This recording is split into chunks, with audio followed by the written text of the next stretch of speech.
j'espère que vous allez bien et que vous avez passé une bonne semaine. On se retrouve aujourd'hui pour faire le remplissage du mois de janvier. Et à chaque fois je dis le mois de janvier, c'est pas incroyable ça, du mois de février et de la première semaine de février. Allez, c'est parti.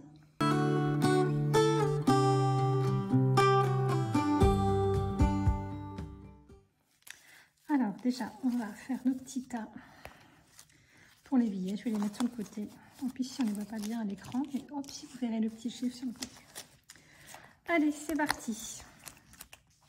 Alors, dans les charges variables mensuelles, on a l'alimentation. Donc, nous, on a un budget de 150 € par semaine. Sachant que pour nous, et je pense pour beaucoup de personnes, le mois de février aura 4 semaines. Donc, du coup, on a un budget de 600 €. Donc, 150 € par semaine. Et je vais déjà cocher combien prendre la première semaine. Comme ça, ce sera fait. Hop, on va les mettre tout de suite sur le côté et on les prendra tout à l'heure. Alors, deuxième semaine, troisième semaine, quatrième semaine. Donc là, moi, ce que je fais, c'est que je prépare déjà. Comme ça, quand je fais mon remplissage, j'ai plus qu'à prendre ma petite liasse et je gagne du temps. Et puis visuellement, comme ça, je vois bien que j'ai mes 3 semaines. Hop, voilà, donc pour l'alimentation. Je vous rappelle, nous sommes une famille de 5 personnes. Mes enfants mangent à la cantine le midi et mon mari n'est pas là non plus, il est au travail le midi. Moi, je suis là toute la journée. Donc voilà, notre budget de 150 €, pour l'instant, on a toujours réussi à le respecter. Pour les extras, on a 20 € par semaine. Donc les extras, chez nous, c'est tout ce qui ne rentre pas dans les autres enveloppes. Déjà, je ne vous avais pas dit, l'alimentation, moi je l'appelle alimentation, mais finalement, c'est tout ce qu'on achète dans un supermarché. Donc moi, il y a l'alimentaire, il y a l'entretien, l'hygiène, tout ce qu'on achète dans un supermarché. Voilà. Et les extras, c'est tout ce qu'on n'achète pas dans un supermarché. Donc par exemple, la pharmacie, je vais la passer en extra. Si je dois payer le parking, si je dois... Voilà, tout ce que j'achète pas au supermarché. Vous avez compris?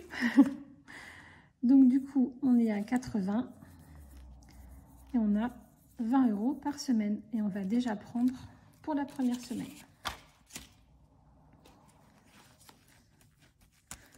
Hop, donc 1, 2, 3 pour les extras.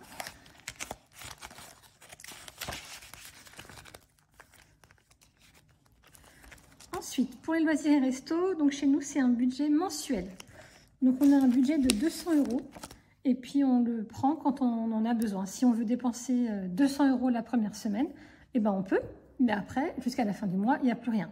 Donc voilà, on essaye de répartir équitablement, mais voilà, si on doit, nous on est 5, si on doit aller au resto la première semaine, vous imaginez bien qu'on n'en a pas pour 50 €. Donc voilà, si on l'utilise la première semaine, la deuxième semaine, on fait un peu plus attention. Ou voilà, après, ça se calcule pas, des fois c'est comme ça. Donc du coup, budget resto, 200 €. Donc est-ce que je mets que des billets de 50 ou je mets que des billets de 50?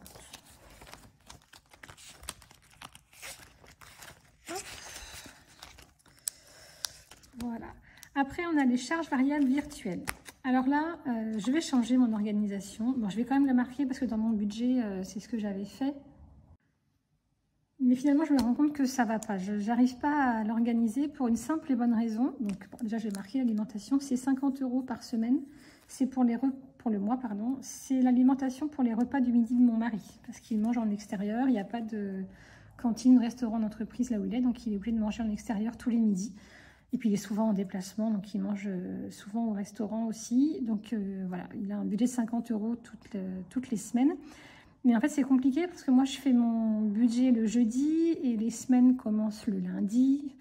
Donc c'est difficile. Il faut que je trouve une autre organisation. Je vais le noter, mais c'est difficile pour moi de le organiser. De la même façon pour la cantine. Je donne 50 € à mes enfants par semaine. Donc, il y en a que 20 puisqu'ils sont en vacances au bout de 2 semaines. Mais comme je leur donne leur argent le lundi, mais que moi, je fais mes enveloppes le jeudi, il faut que je réfléchisse à une autre façon de suivre ça. Je dois y réfléchir. Donc, je l'ai noté parce que c'est dans mon budget et Et voilà, il faut que je le suive, mais il faut que je trouve une autre organisation.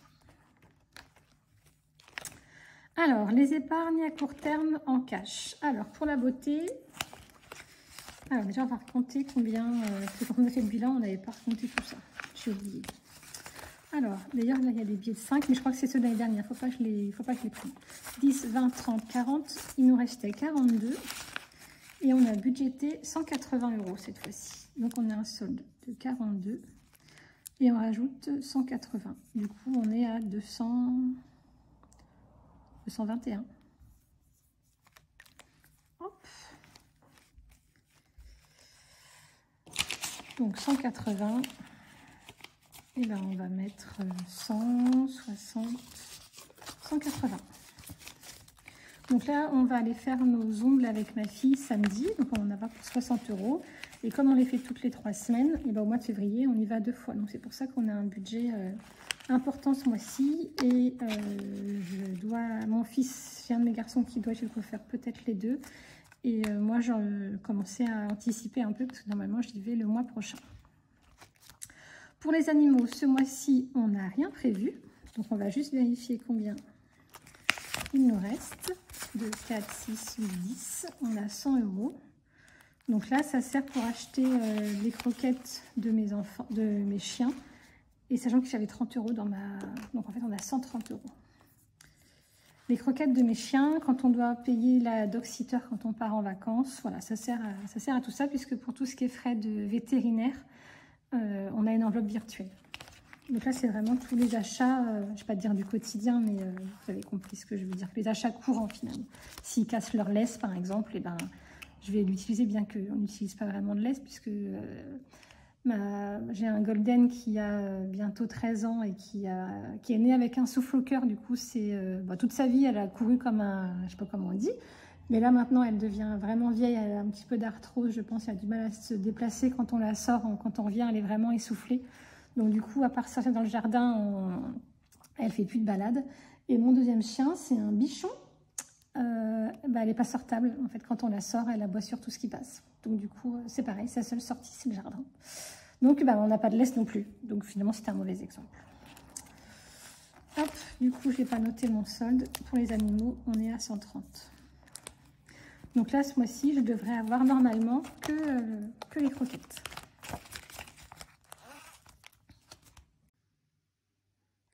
Pour le sport, on a mis 50 € ce mois-ci. J'ai mon fils qui a un tournoi de tennis.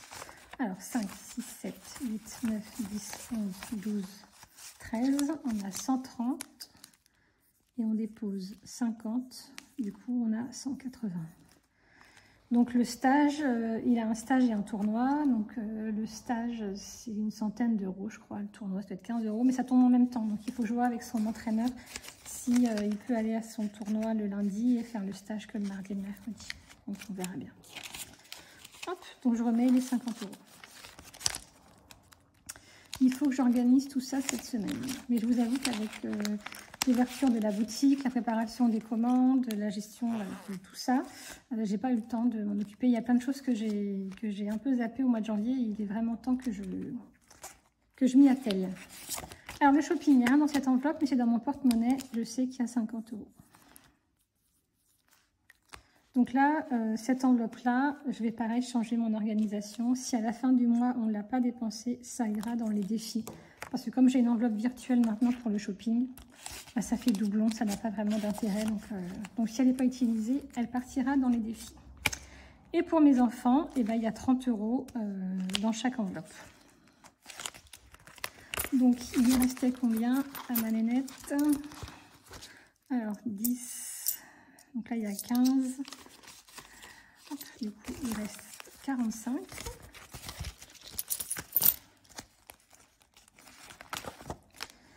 Donc pour ma nana, il y a 45.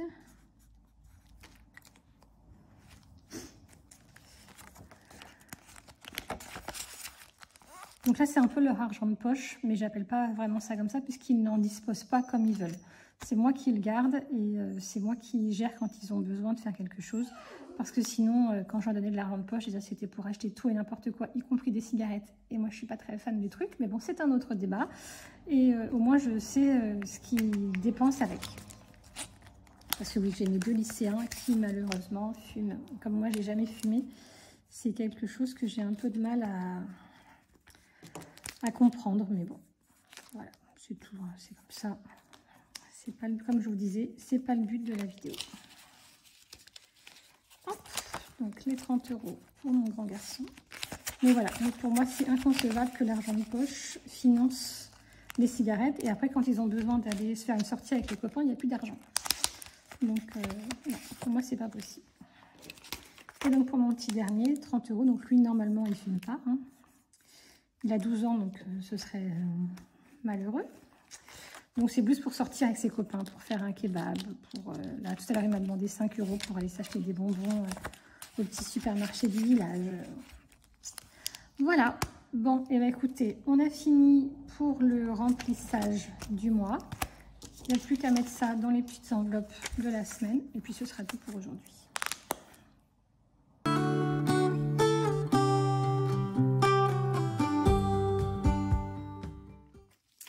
Alors, donc là, ça va aller vite. On va ressortir ça. Dans mon porte-monnaie, on met les 150 € de course.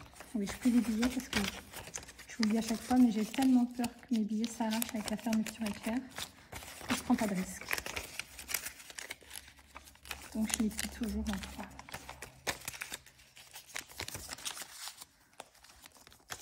Voilà. Et les 20 € en extra. C'est assez rare que je les utilise. La dernière fois que je les utilisais, si, je ne le cite pas dans mes exemples, mais le pressing par exemple, ou le cordonnier. J'ai eu besoin au mois de décembre d'aller au pressing et chez le cordonnier, et ben c'est grâce aux extras que je l'ai pu le payer. Donc pour les loisirs, c'est dans l'autre porte-monnaie. Les animaux, j'ai 30 € pour acheter des croquettes et les 50 € du shopping. Donc tout ça, ça va dans mon porte-monnaie. Ce sont des petites enveloppes qui rentrent hop, de façon impeccable. Voilà. Bon, écoutez, c'est tout pour aujourd'hui. Cette vidéo est un peu plus courte que d'habitude. Voilà. Bon, écoutez, je vous souhaite une bonne semaine. On se retrouve lundi pour le remplissage des épargnes, des enveloppes virtuelles. Et puis jeudi pour le bilan de la première semaine de février et le remplissage de la deuxième... je dis vraiment n'importe quoi. Le bilan de la première semaine de février et le remplissage de la deuxième semaine de février. Voilà, bon, je vous souhaite une bonne semaine, je vous souhaite de faire de belles économies et je vous dis à bientôt. Salut, bisous.